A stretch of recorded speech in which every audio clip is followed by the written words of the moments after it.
అందరికీ నమస్కారం అండి. పోయిన సత్సంగంలో 3 శరీరాల గురించి చెప్పుకున్నాము. కారణ శరీరం గురించి చెప్పుకుంటామండి. మనం నెయ్యిని కాచితేనేమో పలసపడిపోతుందండి, మళ్ళీ చల్లారబెడితే గట్టి పడిపోతుంది. అట్లాగే ఆ తపమందు ద్రవించిన ఘృతము నీడయందు ఉంచినప్పుడు గట్టిదై మరలా ఆ తపమందు ద్రవించుతున్నది, గట్టిపడుతోంది, పలుసుగా అవుతోంది. అట్లు సుషుప్తి యందు కారణరూప అజ్ఞానము జాగ్రత్త స్వప్నముల యందు బుద్ధి రూపమై మరల సుషుప్తి యందు అజ్ఞాన రూపం మగుతున్నది. ఈ ప్రకారము త్రిదేహములంటే 3 దేహాలు, స్థూల సూక్ష్మ కారణ దేహాలని, అవస్థాత్రయములను అంటే 3 అవస్థలు, జాగ్రత్త స్వప్న సుషుప్త అవస్థలను ఎరుంగవలెను. ఇక్కడ బాగుగా ఇదంతయు నిరూపితమాయను వివరంగా చెప్పుకొచ్చారన్నమాట. దీని నుండి విముక్తి మార్గము తెలియజేయబడుతున్నది. కైవల్యోపనిషత్తు చెప్తోంది ఏమని? జాగ్రత్త స్వప్న సుషుప్తి అవస్థలు మొదలగు వాణి రూపమైన ఏ ప్రపంచము స్ఫురించుతున్నదో అది అంతయు పరబ్రహ్మమే. అట్టి బ్రహ్మమే నేను అనునట్టి దృఢ జ్ఞానముచే సర్వబంధములు ప్రకృతి గుణములు నశించుతున్నవి. అతడు ముక్తుడవుతున్నాడు అన్నమాట. ఎట్లాగయ్యా అంటే ఈ మనకి సుషుప్త అవస్థలో హాయిగా గాఢ నిద్రలో హాయిగా ఉన్నాము, మళ్ళీ మెలకు వచ్చాక అన్ని కూడా మనకి ఎట్లయితే తెలుస్తున్నాయో ఆ నెయ్యిని గనక కాస్తే పలుసుగా అయిపోతుంది, మళ్ళీ చల్లదనానికి గట్టి పడుతుంది. దానికి మనకి వేమన యోగి ఒక పద్యం ద్వారా తెలియజేస్తున్నారండి. నెయ్యి వెన్న కాచి నీడనే ఎంచిన పేరి గట్టిపడును పెరుగు రీతి పోరి పోరి మదిని పోనీక పట్టుము విశ్వదాభిరామ వినురవేమ. నెయ్యి వెన్న కాచి నీడనే ఇంచిన, నెయ్యి గాని వెన్న గాని కాచి ఏం చేస్తే నీడలో ఉంచితే ఏమవుతుంది? పేరి గట్టిపడును పెరుగు రీతి. మనం పాలు తోడేస్తే ఎట్లయితే గట్టిపడిపోతాయో, పాలల్లో ఇంకా నీళ్లు కలిపితే నీళ్లు తేలుతాయండి. ఇక్కడ నెయ్యికి నీళ్లు తేలటానికి అవకాశం లేదు, గట్టిగా అయిపోతుంది అంతే. మళ్ళీ పలసపడిపోతుంది, గట్టి పడిపోతుంది. ఇక్కడ పెరుగు కూడా పలసగా ఉంటుంది, ఎందుకంటే నీళ్లు కాస్తాం కాబట్టి. ఇక్కడ ఉపమానం నెయ్యికే సరిపోతుంది. పేరి గట్టి పడును పెరుగు రీతి, పెరుగులాగా. ఎందుకయ్యా అంటే ఒక చోటకి చేరుతున్నాయి, అక్కడ అణువులన్నీ కూడా ఒక చోటకి వచ్చి ఏమవుతుంది? గట్టి పడుతుంది. అట్లాగే ఈ మనలో ఉన్న సంకల్పాలన్నీ కూడా పోరి పోరి మదిని పోనీక పట్టుము విశ్వదాభిరామ వినురవేమ. ఈ మనస్సు యొక్క ఉంది కదా విజృంభణ, ఎప్పుడైతే ఇవన్నీ కూడా అంతఃకరణ విజృంభణ చెల్లా చెదురుగా ఉన్న దాన్ని అన్నిటినీ కూడా యోగంలో సాధనలో ఒక చోటకు చేరిస్తే ఏం జరుగుతుంది అంటే ఏకాగ్రత వస్తుంది. అందరూ ఏకాగ్రత తైలధార వలె ఉండాలని చెప్తారు కదండి. అందుకని ఆ మనస్సుని పోనీక తైలధార వలె ఉండాలంటే ఏం చేయాలి? గురువు గారు ఏదైతే ఇచ్చారో ఆధారం, దాన్ని పట్టుకుంటే మనస్సును దాంట్లోకి తీసుకెళ్లి లయం చేస్తే ఏకాగ్రత వస్తుంది. అప్పుడు ఆ పోయే మనస్సుని పట్టుకుంటే మనకి ఎట్లయితే నెయ్యి గట్టిపడిందో అట్లా గట్టిపడుతుంది. మళ్ళీ నేతిగా అయితే మళ్ళీ చలనం వచ్చి పక్కకు వచ్చేసేసి పలసపడిపోతుంది వెచ్చబెడితే. ఇక్కడ సాధకుడికి జ్ఞానాగ్ని దగ్ధ కర్మాణం ఒక్కసారి జరిగితే కనుక మళ్ళీ అట్లా ఇక వెళ్ళడానికి అవకాశం లేదని చెప్పి చెప్పుకొస్తున్నారు అన్నమాట మనకి వేమన యోగి. ఆ మనస్సు పోతుంది కదా, పోయే మనస్సుని పోనీయకుండా పట్టుకోమంటున్నాడు. తర్వాత అనాత్మ నిరూపణ ఉంది. ఆత్మ అంటేనేమో ఉన్నదని కదా, అనాత్మ అంటే లేనిది మాయ అని చెప్పుకుంటున్నాం కదా. దాని గురించి 2 శ్లోకాల ద్వారా తెలియజేస్తున్నారండి. దేహేంద్రియ ప్రాణ మనోహ మాయదయ సర్వే వికారాః విషయాః సుఖాదయః వ్యోమాది భూతాని అఖిలం చ విశ్వం అవ్యక్త పర్యంతం ఇదం హి అనాత్మాః. ఇది వరకు చెప్పబడిన మాయ విషయం అంతయు సంగ్రహించి చెప్తున్నారు. పరమాత్మకు భిన్నమగునదంతయు అనాత్మ అవిద్యా స్వరూపం. ఇంతకుముందు మనకు చెప్పుకొచ్చారు అంతా మాయని. అదంతా ఏంటి? మాయా విషయం. ఈ మాయ యొక్క విషయం ఏంటని చెప్తున్నారు. ఎలాంటిది మాయ? అనాత్మ అవిద్యా స్వరూపం. పరమాత్మ కాకుండా ఉన్నదంతా కూడా మాయే. అనాత్మ అవిద్యా స్వరూపం. అవిద్య అంటే తెచ్చిపెట్టుకున్నది అవనండి, అజ్ఞానం అవనండి, మనం ఏం పేరు పెట్టుకుంటే అది అంతే. ఆ అనాత్మ పదార్థములను నిరూపించుతున్నారు. ఏమేంటి అసలు ఈ శరీరము, జ్ఞానేంద్రియ, కర్మేంద్రియములు, పంచ ప్రాణములు, మనస్సు, అహంకారము, చిత్తము, బుద్ధి, సుఖ దుఃఖాది విషయములు, శబ్దాది విషయములు, పంచభూతములు, ఈ జగత్తు ఈ ప్రకారము అవ్యక్తం వరకు గలదంతయు అనాత్మ వస్తువు. ఆత్మ వస్తువు కాదు, అనాత్మ వస్తువే ఇదంతా కూడా. ఈ శరీరం మరి ఆత్మ విడిపోయాక శరీరంలోంచి ఇవన్నీ దేనికి పనికి వస్తున్నాయి? దేనికి పనిచేయట్లేదు. మొత్తం అన్ని కూడా మార్పు చెందుతున్నాయి. మనం ఎప్పుడెప్పుడు 100 సంవత్సరాల నాడు గుళ్ళు అని చెప్పుకుంటాం, 1000 సంవత్సరాల నుంచి అది పగిలిపోయిందండి, అక్కడ తేడా వచ్చింది, ఇక్కడ తేడా వచ్చింది. మరి తాజ్మహల్ కట్టి అంత అందంగా ఉన్నా సరే దానికి అక్కడ తేడా ఇక్కడ తేడా అంటే ఏంటది? మార్పు చెందేది. మరి ప్రపంచంలో వింతైనా సరే, ఏడో వింతైనా సరే అదేమవుతుంది? మార్పు చెందుతోంది. వింతలకే వింత ఎవరు? పరమాత్మ. మరి ఎవరికన్నా కనిపిస్తున్నాడా పరమాత్మ? ఎవరికి కనిపించట్లా. అట్లాగే ఈ అనాత్మ వస్తువులు ఆత్మ కాకుండా ఏదైతే ఉందో అదంతా కూడా మాయేనని చెప్పి, మాయ ఆత్మ వస్తువు కాదని చెప్పి చెప్పుకొస్తున్నారు అన్నమాట. దానికి మనకు వేమనయ్య కూడా పద్యం ద్వారా చెప్తున్నారండి. మాయ లోకమన్న మర్మంబు తెలియక మాయ చిక్కి ఎంతో మాయపడి మాయ తెలియ దివ్య మాయతా జన్మంబ విశ్వదాభిరామ బిందవేమ. ఈ లోకమన్న మర్మంబు తెలియక, ఎట్లా మాయలు ఎట్ట చిక్కిపోతున్నారు మనిషి అంటే, ఈ లోకం అంతా కూడా మాయ అనే రహస్యం తెలియకుండా మాయ చిక్కి ఎంతో మాయపడి ఈ మాయలో చిక్కుకుని ఎంతో దాంట్లోనే ఉండిపోతున్నారు అన్నమాట. ఆ మాయ తెలుసుకుంటే దివ్య మాయ తా జన్మం, తన పుట్టుకేంటయ్యా అంటే దివ్య మాయ. మామూలు మాయ ఏమో వేరు, ఆ దివ్య మాయ ఏంటయ్యా అంటే ఆ క్షణికానందం తెలియకుండా ఏదైతే ఉంటుందో దాన్ని అవిద్య అంటున్నాడు. ఎందుకయ్యా అంటే అక్కడ కూడా మనస్సు లేదు. కాకపోతే ఏమైంది అంటే కారణ శరీరంలో ఏదైతే దాక్కుని ఉన్నాయో మొత్తం కూడా సుషుప్త అవస్థలో ఇక్కడ కూడా అన్ని ఉండబట్టే మళ్ళీ సృష్టి జరిగాక, సృష్టి వచ్చాక విత్తనంలో మొత్తం ఏదైతే ఉందో బీజంలో రకరకాలుగాను అవన్నీ కూడా తర్వాత వ్యక్తం అవుతున్నాయి అన్నమాట. అందుకని ముందు మాయ పరమాత్మ తత్వం తెలుసుకుంటేనే నీకు మాయ తెలియబడుతుంది. ఇలాంటిసేపు అవిద్య గురించి, అవ్యక్తాన్ని గురించి ఇది మాయ, ఇది మాయ, ఇది మాయ అని చెప్పుకుంటా ఉన్నంత వరకు ఇంకా అసలు మనం మాయలోంచి బయటకు రాలేము. ఈ అవ్యక్తం కాకుండా పరమాత్మ ఏదైతే సత్యమైన సత్పదార్థం ఉందో ఆ పరమాత్మ తత్వాన్ని తెలుసుకుంటే మనకి మాయ తెలియబడుతుంది. అందుకని దివ్య మాయ అని చెప్పి వేమనయ్య చెబుతున్నారు అన్నమాట మనకి. ఆ దివ్యమైంటే ఏంటయ్యా అంటే మహా వ్యవహారముల యందు జయింపదగిన సత్యము. మహా వ్యవహారం అంటే ఏంటి? ఆత్మతత్వం తెలుసుకోవాలనుకుంటే ఆ మాయను జయించాలంటే ఆ తెలుసుకునే సత్యం ఏంటయ్యా అంటే దివ్యత్వము. దివ్యం అంటే ఏంటయ్యా అంటే మనం గొప్పది. ఏంటయ్యా అంటే గొప్పది అవ్యక్తము, అన్నిటికంటే గొప్పది. కనిపించే అన్ని క్షణికం అయితే ఆ అవ్యక్తం అంటే అది వ్యక్తం కావట్లా. క్షణికానందం కూడా వ్యక్తం కావట్లా. కాకపోయినా ఉంది, అతిరహస్యం అంతా అక్కడే ఉంది. కాబట్టి అట్లా ఎప్పుడైతే నువ్వు ఆత్మ వస్తువుని తెలుసుకున్న దివ్యత్వాన్ని తెలుసుకుంటావో ఆత్మజ్ఞానం సులభంగా అవగతం అవుతుందని చెబుతున్నారన్నమాట.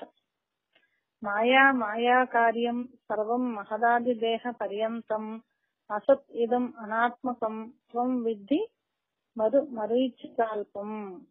శిష్య, మాయయు మాయా కార్యమును నగు మహత్తత్వము. అంటే మాయా కార్యం అనేది మహత్తత్వం మొదలు దేహము వరకు సమస్తముగు దీనిని అసత్తుగాను అనాత్మగాను మరుభూములందైన ఎండమావులుగాను నీవెరుగుము. ఏం చెబుతున్నాడు ఇంకా గురువు శిష్యుడికి? ఈ మాయ గాని మాయా కార్యం అయ్యే మహత్తు గాని, మాయ కార్యం ఆధారం ఏంటి? మహత్తు. ఈ మహత్తుకి ఆధారం పరమాత్మ. అయితే ఇక్కడ ఏం చెప్తున్నాడు? దీనిని అసత్తుగా అంటే ఎప్పుడు ఉన్నది, మార్పు చెందుతుంది. అనాత్మ, ఆత్మ కాదు. ఎట్లా ఉంది? ఉన్నట్టు అనిపిస్తుంది. ఎందుకు అనిపిస్తుంది? మరుభూములు అంటే ఎండమావుల్లో దూరాన్ని నుంచి చూస్తే నీళ్లు ఉన్నట్టు అనిపిస్తుంది. దగ్గరికి వెళ్ళి చూస్తే ఏమవుతుంది? నీళ్లు లేవు. మరి ఉన్నాయా లేవా అంటే దూరంగా ఉన్నప్పుడేమో ఉన్నాయి, దగ్గరికి వెళ్ళినప్పుడేమో లేదు. ఈ జగత్తు దృష్టాంతం కూడా అంతే. పరమాత్మ తత్వం తెలియనప్పుడేమో ఇదంతా నిజమేనని భావిస్తోంది. దగ్గరికి వెళ్ళి చూస్తే నీళ్లు ఎట్లా అయితే లేవో ఈ పరమాత్మ తత్వాన్ని అనుభూతి పొందితే ఈ జగత్తు కూడా లేనిదే అవుతుంది అన్నమాట. మరి ఇప్పుడు ఏమైంది? దగ్గరికి వెళ్ళి చూడటము, దూరంగా ఉండటం తేడా ఉందన్నమాట. అట్లాగే ఈ ఆత్మతత్వం కూడా ఇక్కడ దూరము దగ్గర కాదు, ఇంకా దగ్గరగా ఉన్నాడు. పరమాత్మ ఎట్లా ఉన్నాడు? అందరి హృదయాల్లో ఉన్నాడు, ఎక్కడో లేడు. మన శరీరంలో హృదయంలోనే టెస్ట్ వేసుకుని ఉన్నాడు. కానీ ఎందుకని మన దృష్టి ఎక్కడుంది? అంతర్ముఖానికి వెళ్ళట్లేదు కాబట్టి, బాహ్య జగత్తునే చూస్తున్నాడు కాబట్టి ఉన్నట్టు కనిపిస్తోంది. అంతర్ముఖానికి వెళ్తే తన దగ్గరే ఉన్నది పరమాత్మ, తనకు సాక్షాత్కారం జరుగుతుంది అన్నమాట. అప్పుడేమనుకుంటాం, ఎండమావుల్లో అదే ఇన్నాళ్ళ నుంచి భ్రమపడ్డాను నీళ్లు ఉన్నాయి అనుకుని అని ఎట్లయితే ఆ భ్రమను తీసేసుకుంటాడో, లేనిది లేనట్టుగా నిర్ధారణ అవుతుందో ఈ చర్మచక్షువులకి, అట్లాగే జ్ఞాన నేత్రానికి ఆ భగవంతుడు అనేవాడు అక్కడ ఇక్కడ ఉన్నాడని బయట తిరిగానే ఇప్పుడు అంతా ఉన్నదంతా నాలోనే ఉన్నాడని అంతర్ముఖ దృష్టికి అవగాహన అవుతుంది అన్నమాట. ఎండమావులు, కుందేటి కొమ్ములు మొదలగునవి దీనికి దృష్టాంతాలు. ఎందుకయ్యా అంటే లేని దాన్ని తెచ్చిపెట్టుకోవటం అన్నమాట. వాని సారమే మన ఎండమావులను దూరము నుండి చూచిన నీరుండునట్టులో తోచును, దగ్గరకు పోయినట్లు కనబడట లేదు. అనగా ఉన్నది అనుటకు వీలు లేదు, లేదనుటకు సాధ్యము కాదు. అలాగున ఈ జగత్తు భ్రాంతి కాలమున ఉన్నట్టులో తోచును, భ్రాంతి పోయిన తర్వాత లేనిదే అవుతున్నది. ఇకను ఈ మాయా తమస్సు వంటిదని ఉపనిషత్తులు యందు వర్ణించుతున్నారు. తమస్సు అంటే ఏంటి? అజ్ఞానం, చీకటి. ఉపనిషత్తు చెప్తుందన్నమాట. ప్రకాశం ఉన్నప్పుడు చీకటి ఇందుట లేదు, అది పోగానే ఆ చీకటి వస్తున్నది. ఇలాంటి పదార్థములు నిర్వచనీయములందరూ ఏంటి? ఇలాంటి పదార్థాలు ఎట్లా? చీకటి ఉన్నప్పుడు వెలుతురు లేదు, వెలుతురు ఉన్నప్పుడు చీకటి లేదు. నిర్వచనీయులు ఇట్లాంటివి మనం చెబుతాం. మిథ్యాభూతములందరూ, మిథ్యాభూతములు అంటే కాసేపు ఉంది కాసేపు పోయాయంట. మిథ్య అనగా ఇలాంటిదే. ఎండమావులు ఎట్లా ఉన్నదనిపిస్తోందో తర్వాత లేదనిపిస్తోందో ఇవన్నీ కూడా అట్లాంటివి. ఈ జగత్తు పరమాత్మ కన్నా వేరైనట్టు అది మిథ్య. ఈ జగత్తు ఎట్లా ఉంది? పరమాత్మ కంటే వేరుగా ఉంటే మిథ్య అన్నమాట. అభిన్నమైనట్టు పరమాత్మ స్వరూపం. పరమాత్మ కంటే వేరు కాకుండా ఒకటిగానే ఉంటది, ఏమవుతుంది? పరమాత్మ స్వరూపం. తంతువుల కన్నా పటము వేరు కానట్లు దారపోగుల కంటే కూడా వస్త్రం వేరు కాదు. ఏమైంది? ఈ దారపోగులన్నీ కలిపి వస్త్రంగా తయారైంది. అసలు జగత్తే లేదు. దీనికి కుందేటు కొమ్ము దృష్టాంతము. అది జగత్తే లేదనమాట. ఇక్కడ ఏమవుతుంది? ఆ జగత్తు లేదంటే ఉన్నది, కానీ ఎట్లా ఉంది? మాయ ద్వారా నీకు కనిపిస్తోంది. ఎప్పుడైతే మాయను తొలగించుకుంటావో ఆ దారపోగును చూసుకుని ఇది నిజమే ఇది నిజమే అనుకుంటే అట్లా ఇదంతా కలిసి ఒక వస్త్రంగా తయారైందని నువ్వు ఎప్పుడైనా అనుకుంటావో ఈ పరమాత్మ తత్వంతో ఈ సృష్టి తయారైందని నీకు తెలుస్తుంది. ఎప్పుడైతే విడివిడిగా తీసేసుకుంటే ఈ శరీరంలో అవస్థలు ఇవన్నీ కూడా చెప్పుకున్నాం కదా మనం.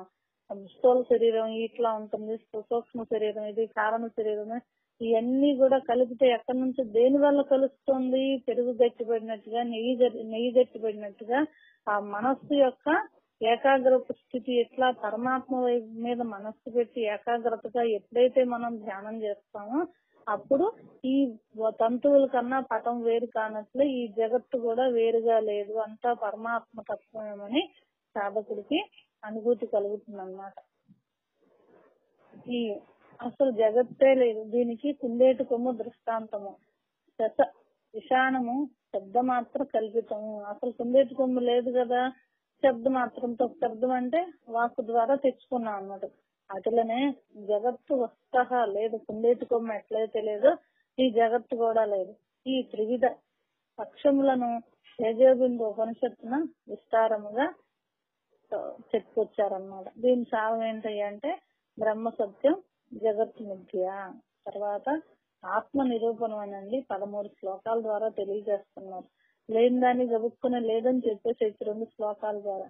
మరి ఉన్నదాన్ని నిరూపించాలంటే 13 శ్లోకాల్లో చెప్తున్నారన్నమాట మనకి ఆది శంకరాచార్య. అగతేత సంప్రవక్ష్యామి స్వరూపం పరమాత్మనః యత్ విజ్ఞాయ పరః బంధాత్ ముక్తః కైవల్యం అస్నుతే. గురువు శిష్యునికి బోధించుతున్నారు. ఇది వరకు మాయా కథను విస్తారముగా విశదీకరించుతని ఆ పైన దేనిని తెలుసుకున్న అనాది వాసనాజన్య సంసార బంధము తెగిపోతున్నదో అట్టి పరమాత్మ స్వరూపము చెప్పగలను. దానిచే శిష్య ముక్తుడు ఒకడు. ముక్తుడు అంటే ఏంటి? విడిపడిపోతావు. దాంట్లోంచి ఎట్లా తామరాకు మీద నీటి పొట్టులాగా అయిపోతావు. నువ్వు ఉన్నావు గాని లేకుండా అయిపోతావు. ఎందుకని ఆ అనాది వాసనాజన్య సంసారం నీకు ఎప్పుడైతే తొలగిపోయిందో అప్పుడు మిగిలింది ఏముంది? పరమాత్మే కాబట్టి ముక్తుడు అయిపోతావు అని చెప్తున్నాడు అనమాట. అస్థిక చిత్ స్వయం నిత్యం అహం ప్రత్యయాలంబన అవస్థాత్రయ సాక్షి తత్ పంచకోశ విలక్షణ. ఇక్కడ పరమాత్మ స్వరూపమును నిర్ణయించుచున్నారు. వస్తుతత్వమును గుర్తెరుంగనిదే లక్ష్యమును తెలియక ధనస్సుచే అనుసంధత్తములైన విడువబడిన బాణము వలె జప తప ధ్యానాదులు కూడా వ్యర్థములే. ఏం చెప్పుకొస్తున్నారు? పరమాత్మ స్వరూపం నిర్ణయిస్తున్నారు. ఎట్లా? వస్తుతత్వమును గుర్తెరింగున్నది. ఇక్కడ వస్తువు ఏంటి? పరమాత్మ. దాని గుర్తు తెలిస్తేనే మనకి లక్ష్యాన్ని తెలుస్తుంది. అట్లాగే వస్తుతత్వమును గుర్తెరింగుందే లక్ష్యమును తెలియక, లక్ష్యం అంటే మనకి ఎక్కడికి వెళ్ళాలో తెలియకపోతే ఏమవుతాం? మనం అయోమయంలో పడిపోతాం. అందుకని దానికి బాట తెలియకున్న బహుదూరమై తోచు చోటు తెలియకున్న చూపొనరదు కోట కొమ్మ మీద కుదురుగా చూడరా విశ్వదాభిరామ వినురవేమ అంటారు. మనకు వేమనియదు. ఎట్లా? బాట తెలియకున్నా బహుదూరం అయితే అసలు మనకు అడ్రస్ తెలియకపోతే మనం ఎక్కడికని పరిగెత్తాము? పరిగెత్తలేం. ఒక గుడికి వెళ్ళాలి, గుడిలో దేవుడు ఉన్నాడు అనుకుంటున్నాం, వెళ్తున్నాము, చేస్తున్నాము. నిజంగా గుడిలో దేవుడు ఉన్నాడు, చర్మచక్షులకు కనిపిస్తున్నాడు. కానీ అది కాదు, ఇంకా ఏదో ఉందని మనస్సుకు స్ఫురించింది. ఏ గురువో ఎవరో చెప్పారు అంతర్ముఖంగా అసలైన పరమాత్మ నీలోనే ఉన్నాడు, ఇక్కడ గుర్తుగా పెట్టారు గుడిలో నీకని చెప్పి కొంతవరకు చేశాం. మరి అడ్రస్ ఎట్లా? తనలో ఎక్కడున్నాడు ఏంటనేది ఏం చేయాలి? తనలో ఉన్నాడని గురువు చేస్తే అన్వేషిస్తాడు శిష్యుడు. అప్పుడేం జరుగుతుంది? ఎప్పటికోసారి దొరుకుతుంది. అసలు ఉన్న చోటు వెతుకుతున్నాను, ఎక్కడో వెతుకుతుంది, నీకెక్కడ కనిపిస్తాడు? అందుకని చోటు తెలియకున్నా చూపు అనరదు. నీకు చోటు తెలియాలి, ఎక్కడున్నాడు. ఎక్కడ చెప్పాడు? హృదయంలో టెస్ట్ వేసుకున్నానని చెప్పి చెప్పాడు భగవద్గీతలో అన్నమాట. అందుకని ఇక్కడ వస్తుతత్వము గుర్తెరింగనిచే లక్ష్యంను తెలియక మనస్సుచే అనుసంధత్తములైన విడువబడిన బాణము వలె. ఎక్కడికి వెళ్తుందో బాణం? గురి చూశాడు. గురి ఎక్కడో గురినే తెలిస్తే ఓ చెట్టు మీద పందనో లేకపోతే మనిషినో ఏదన్నా తెలిస్తే గురి చూసి బాణాన్ని కొడతాడు. లేదు, ఊరినే బాణాన్ని సంధించాడు. అది ఎక్కడికి వెళ్తుందంటే తనకి కొట్టిన వాడికి తెలియదు, ఎవరికి ఎక్కడ తగులుతుందో వాళ్ళకి తెలియదు అన్నమాట. అందుకని తన తపధ్యానాదులు కూడా వ్యర్థములే. అంటే సూటిగా తనకు తెలియాలి. ఆ సాధన విషయంలో పూర్తిగా గురువు దగ్గర తెలుసుకుంటేనే అది తెలియబడుతుంది అంతర్ముఖంగా. లేకపోతే తన అభ్యాసాలన్నీ కూడా తపస్సు గాని ధ్యానాదులన్నీ కూడా వ్యర్థమే. అనగా అవి గమ్యస్థానమును చేర్చజాలవు. కనుక బ్రహ్మ విచారణ మనం అత్యావశ్యకము. బ్రహ్మ విచారం తప్పనిసరిగా కావాలి శిష్య. సకల జీవరాశుల హృదయాంతరాలమున అహం ప్రత్యయమునకు గోచరుడై నేనను జ్ఞానమునకు విషయుడై నేను నేను అనుచు ఒకడున్నాడు. ఎక్కడ? మనందరి శరీరాల్లో ఒకడున్నాడు. ఈ క్షేత్రంలో ఎవరున్నారు? క్షేత్రజ్ఞుడు ఉన్నాడు, పరమాత్మ. ఎట్లా ఉన్నాడు? చెప్పుకొస్తున్నాడు అన్నమాట. అహం ప్రత్యయమునకు గోచరుడే. ప్రత్యయం అంటే అహం అంటే నేను, నేను నేనంటూ లోపల ఉన్నాడు ఒకడు. అతడే పరమాత్మ. ఆ ఆత్మ వస్తువు జాగ్రత్త స్వప్న సుషుప్తులకును అన్నమయ ప్రాణమయ మనోమయ విజ్ఞానమయ ఆనందమయ కోశములకును విలక్షణమై ఉన్నాడు. 3 అవస్థలకి, 3 శరీరాలకి, పంచకోశాలకి అన్నిటికీ కంటే కూడా వేరుగా ఉన్నాడు భగవంతుడు. అస్థి ఉన్నాడు అని చెప్పుడితే ఆ పరమాత్మ సత్ పదార్థము ఇవాళ నిన్న రేపు ఎప్పుడు కూడా ఉన్నది. మార్పు చెందేదేంటి? శరీరమే. తద్భిన్న సత్పదార్థం తద్భిన్నమన్నదంతా కూడా సత్పదార్థం అని తెలియవలెను. నాసతో విద్యతే భావో నా భావో విద్యతే సతః ఉభయోరపి దృష్టివంతో స్తనయో తత్వదర్శి అని మనకి భగవద్గీత శ్లోకం చెప్తుందండి. సత్పదార్థం ఎప్పుడునూ సత్తే అనగా త్రికాలముల్లో ఉంటున్నది. అసత్పదార్థం ఎప్పుడు అసత్తే మార్పు చెందుతుంది అనగా త్రికాలముల్లోనూ లేనిదే అని భగవద్గీత వచించినది. కనుక అస్థి అను పదము మొదట ప్రయోగించితే భగవంతుడున్నాడని విషయము ముఖ్యముగా సిద్ధించును. ఆ పరమాత్మ అందరి యొక్క హృదయముల్లోనూ నేను నేను అనుచున్నది అని వచించుట చేతను ఆ సద్వస్తువు ప్రత్యక్షమని కూడా స్పష్టమాయను. ఈ విషయమును భగవంతుడు లేదని వారు గమనించలేను. భగవంతుడు లేడంటే రూపం నామంలో ఫలానా కృష్ణుడని రాముడని లేదంటే లేడనొచ్చు, కానీ అసలు ఏదో ఒకటి జరుగుతుంది కదా. ఈ శరీరం అనే ఇది శరీరంలో యుద్ధం చేయటానికి వచ్చి కర్తవ్య కర్మ చేయటానికి ఎవడో ఒకడు ఆధారం ఉన్నాడు కదా అనేవాళ్ళు ఈ భగవంతుడు ఉన్నాడని గమనించాలని చెప్పి మనకు రచయిత చెప్తున్నారు అన్నమాట. ఇందులోకి ప్రమాణము భగవద్గీత. ఈశ్వర సర్వభూతానాం హృదయసేర్జున తిష్టతి. ఓ అర్జున, అందరి హృదయముల్లోనూ ఈశ్వరుడు ఉన్నాడు. మరియు బాల్యములోను నేను అనుచున్నాను, యవ్వనంలోను నేను అనుచున్నాను. ఇటులనే సకల అవస్థల యందును నేను అన్నది ఒకటిగానే ఉన్నది. స్త్రీయు పురుషుడు నపుంసకుడును నేను అని అనుచున్నాను.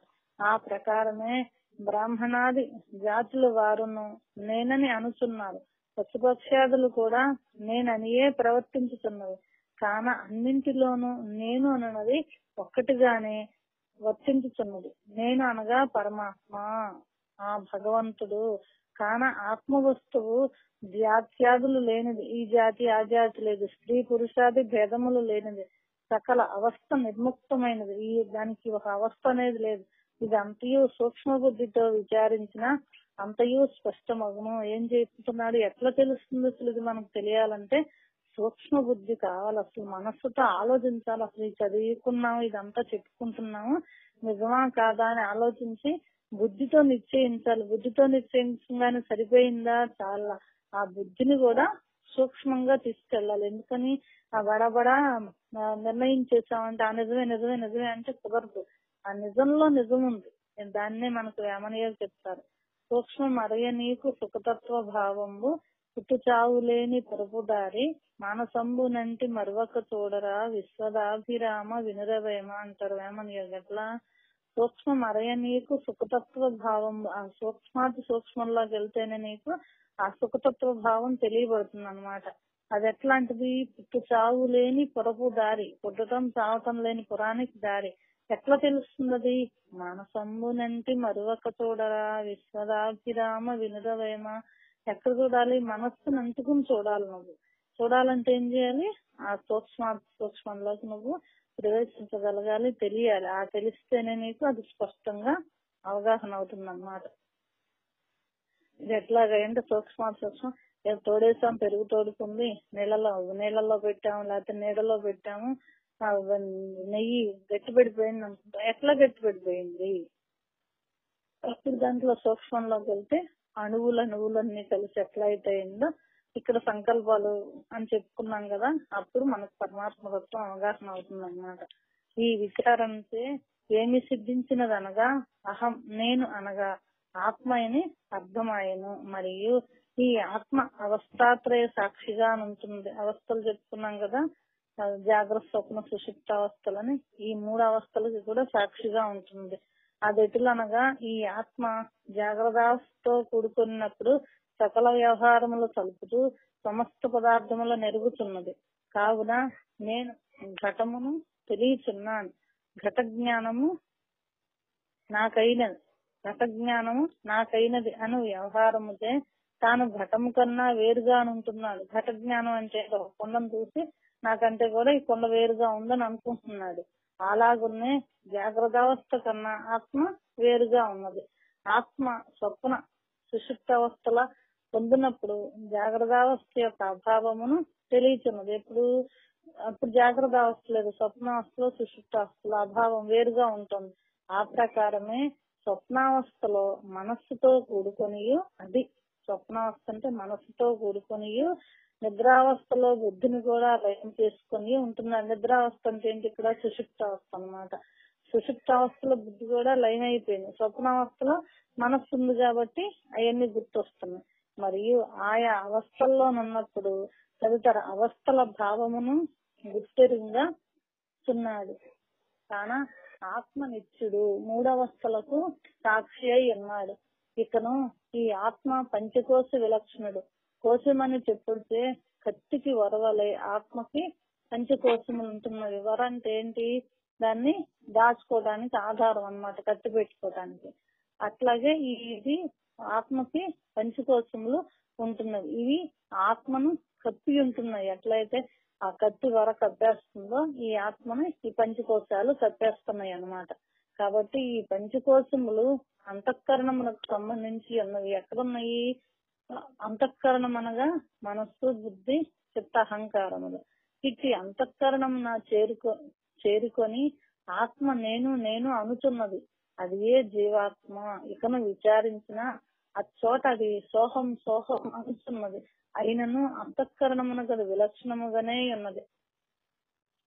ఇట్టి విలక్షణముగా ఉన్న జీవాత్మయే పరమాత్మ.